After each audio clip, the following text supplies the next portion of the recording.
Olá para todos, para todas. Então, voltando com mais uma aula de biologia.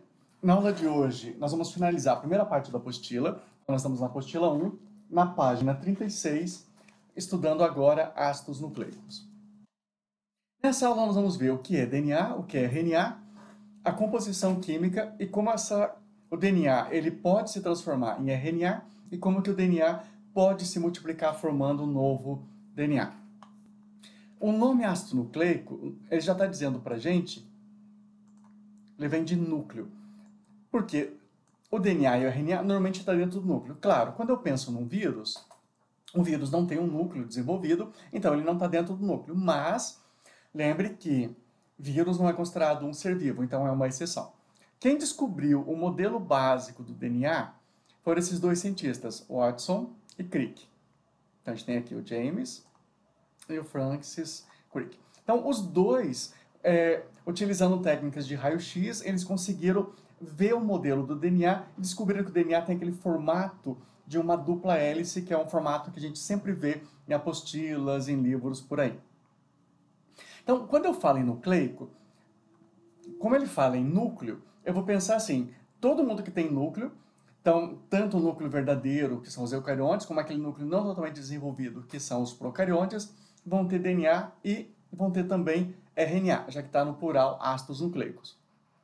A exceção é para o vírus, que como a gente já lembrou, não é um ser vivo, que ele tem apenas DNA ou apenas RNA. Como ele só tem um deles, e também não tem ribossomo, vai acontecer o quê? Ele não consegue produzir proteína sozinho. Dessa forma, o vírus obrigatoriamente tem que parasitar alguém. Então ele parasita pessoas, animais, bactérias, vegetais, para poder se multiplicar. Vamos dar uma olhada nessa imagem agora?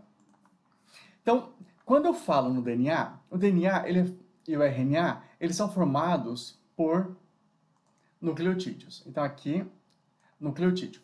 Isso aqui é um nucleotídeo. O que o nucleotídeo é? Ele é um grupo fosfato. Além do grupo fosfato, ele tem uma base nitrogenada. E além da base nitrogenada, ele tem uma pentose. Então, começando pelo grupo fosfato. O grupo fosfato, veja, ele tem aqui o fósforo, por isso o grupo fosfato, ele não vai se modificar. Então, sempre vai existir o grupo fosfato. No entanto, a pentose, ela muda. Pentose vem de penta, que significa 5, ose, açúcar. Então, são açúcares com 5 carbono. Porque se eu contar aqui, eu vou encontrar, olha, 1, 2, 3, 4, 5. 1, 2, 3, 4, 5 carbonos. Então, a presença de 5 carbonos num açúcar transforma ele numa pentose. Por que ele muda? Porque nós vamos ter dois tipos de pentose. Uma pentose chamada ribose e uma pentose chamada desoxirribose. A pentose chamada ribose, ela vai formar o ácido ribonucleico, que é o RNA.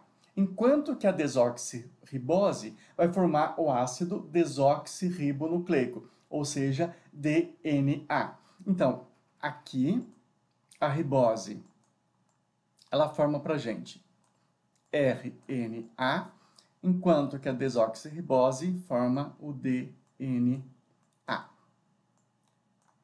Depois a gente vai ver a diferença entre um e o outro, mas uma diferença básica é que o DNA ele tem uma fita dupla, enquanto que o RNA tem uma fita simples.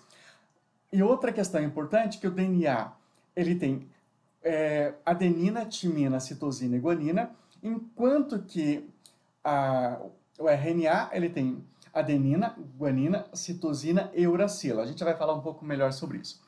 Então, a base nitrogenada, que são essas substâncias que a gente acabei de falar agora, vamos voltar aqui para o verde, são essas aqui. Adenina, guanina, que eu chamo de bases púricas. E eu ainda tenho as pirimídicas, ficou muito em cima, vou apagar. As pirimídicas, que vão ser a citosina, a uracila e a timina. Aí vejam, a uracila ela só está presente no RNA, enquanto que a timina só está presente no DNA. Então, essa é exclusiva do RNA, enquanto essa é exclusiva do DNA.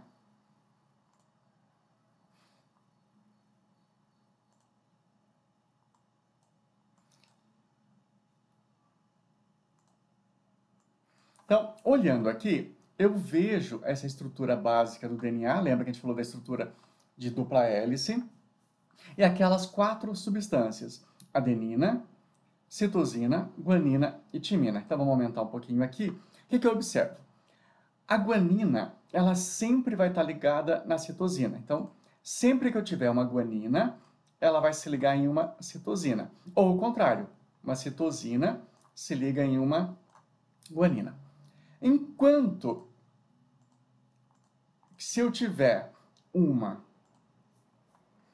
adenina, ela vai se ligar numa timina, ou a timina vai se ligar na adenina. Quer dizer, isso demonstra pra gente que essas substâncias elas são compatíveis uma com a outra. Então, eu nunca vou encontrar uma adenina ligada, por exemplo, a uma citosina. Então, vamos apagar aqui para facilitar.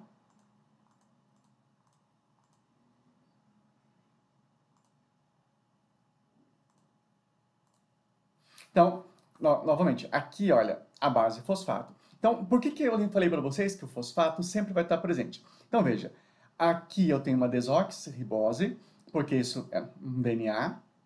A base nitrogenada, adenina, citosina, guanina e timina, e o fosfato. Então, veja que tem 2 ligações. Uma nesse sentido e a outra nesse sentido. Então, nesse sentido, formando o comprimento da fita, uma desoxirribose vai ligando na outra a partir do fosfato. Então, o fosfato se liga com a desoxirribose e vai formando essa estrutura. Enquanto que nesse sentido, onde eu vou ter só 2 substâncias, a adenina se liga com a timina, ou a timina com a adenina, e a citosina com a guanina, ou a guanina com a citosina. Então veja que são 2 formas de ligação diferentes aqui. Aí, voltando para esse nosso slide, a gente vai ver que o DNA ele tem 2 processos super importantes. Um processo chamado transcrição e um processo chamado tradução. Então, nós vamos dar uma olhada em 2 vídeos que mostram esses 2 processos, e depois a gente retorna para discutir um pouquinho como eles são. No primeiro processo, a gente vai ver a transcrição. Então, nós temos aqui a célula. Essa célula, ela tem um núcleo e todas as estruturas celulares que nós vamos estudar mais para frente. Então, aqui dentro do núcleo, nós vamos encontrar DNA e RNA. O cromossomo é formado basicamente por DNA. Esse DNA, então, está sendo desenrolado. Veja que ele tem umas proteínas, que são histonas. E lembra que o DNA aqui, ele tem uma fita dupla. Como eu quero fabricar uma proteína, então eu vou pegar não o DNA inteiro, eu vou pegar apenas um pedaço do DNA correspondente à proteína que eu quero fabricar. Então, eu vou pegar uma enzima. Lembra que nós já vimos que polimerase, a palavra ase significa enzima. Então, olha, ela está abrindo o DNA. Enquanto ela abre o DNA, ela vai fabricando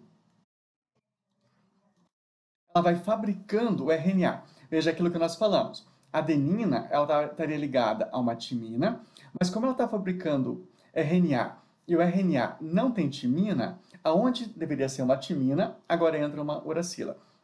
A citosina com a guanina com a citosina, a timina se ligou na adenina e assim por diante.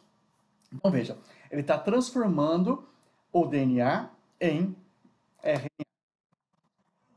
Ele vai fazendo isso em toda a extensão do DNA, onde está codificado a proteína que eu preciso, nesse processo que eu chamo de transcrição.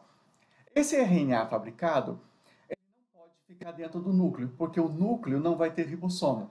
Então, o que eu faço? Eu retiro ela de dentro do núcleo. Então, agora ela vai sair de dentro do núcleo e vai para fora, onde ela vai encontrar o ribossomo. Então, saindo, agora o RNA vai poder terminar o processo, que nós vamos ver com mais calma nas nossas próximas aulas.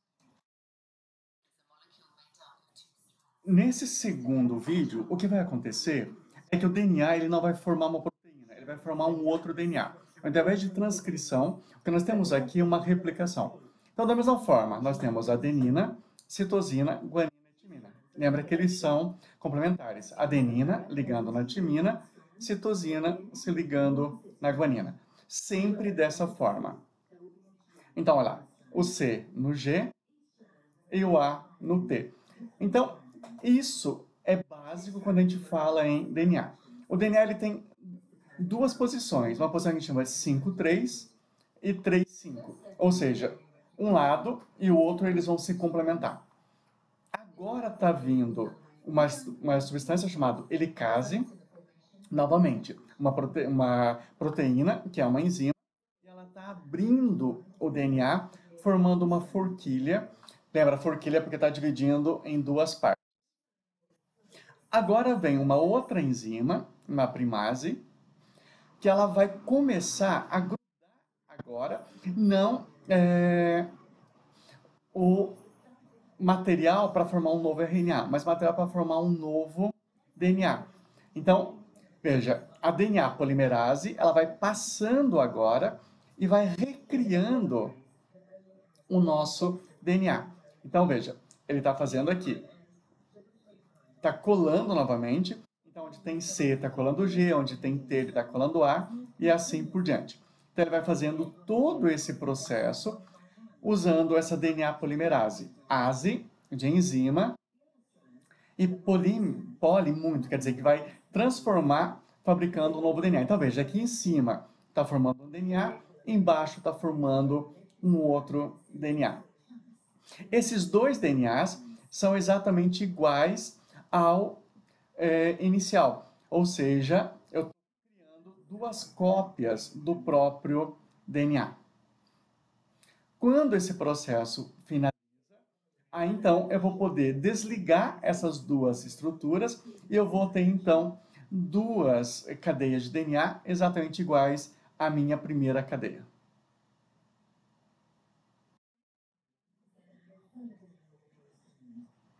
Já o processo está ocorrendo. A gente vai discutir depois o que são esses fragmentos de Okazaki, que aparecem no vídeo. E aí nós temos já o DNA pronto. E aí, veja que aquelas estruturas que foram utilizadas no início para a fabricação dele, que eram RNA, estão sendo retiradas para que o DNA fique exatamente apenas como DNA. Então, agora nós temos as duas fitas. A gente faz agora uma conferência se está tudo ok. Todas as substâncias são ligadas. E aí, então, nós temos essa duplicação. Ela é chamada de semiconservativa porque o DNA de cima tem uma parte velha e uma nova, e o de baixo também tem uma parte velha e uma parte nova. Por isso, semiconservativa.